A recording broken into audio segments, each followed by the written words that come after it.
It is important to understand that the hydraulic operation of a centrifugal pump is highly dependent on the network head losses and elevation profile at the level of discharge.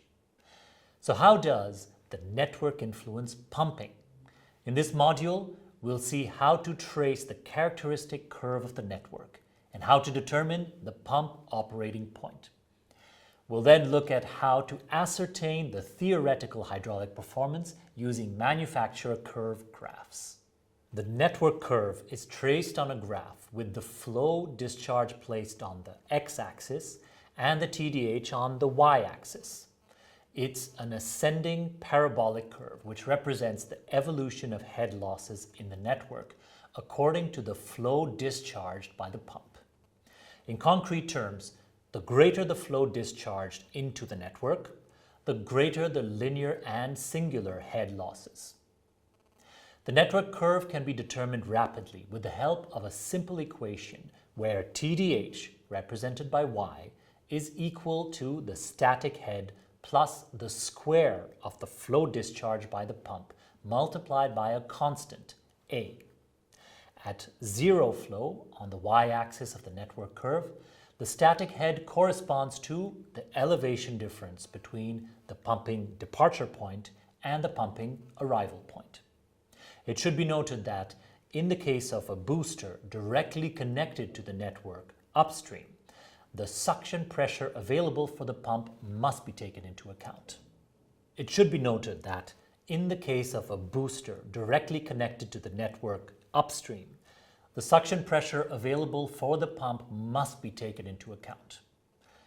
To determine the constant A, it is necessary to determine the linear and singular head losses on the network at a given operating flow. A first approach would be to use a hydraulic calculation rule based on the length of the discharge pipe, its internal diameter, its material, and the list of hydraulic elements able to generate singular head losses along its length. The rest of the curve can then be determined automatically for other discharged flows, thanks to an Excel-type spreadsheet. Once the network curve is traced, we can combine it on the same graph with the manufacturer's flow, TDH curve of the pump selected during initial dimensioning. The intersection of the two curves determines the exact position of the pump operating point. In the case of a regulated discharge flow, which is achieved thanks to a flow control valve situated at the level of discharge and controlled by the operator during the day, head losses change in relation to the initial configuration and consequently the network curve. The various opening configurations of the valve at discharge lead to a specific network curve and therefore a given pump operating point. The portion of the manufacturer's flow, TDH curve situated between these various points, consequently represents the pump's operating range. Once the operating point is identified, we can check with the supplier curves whether the pump selected will have an acceptable hydraulic performance or not.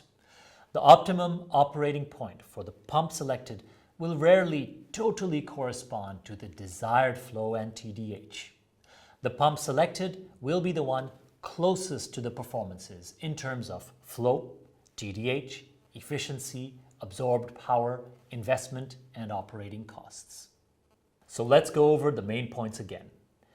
To determine whether or not a particular pump corresponds to the network in place, it is necessary to determine the network curve at the pumping site discharge point. The network curve represents the static head and the evolution of head losses according to the flow. The intersection between the manufacturer's flow, TDH curve, and the network curve represents the operating point. Based on the operating point, we can identify the pump's theoretical hydraulic efficiency.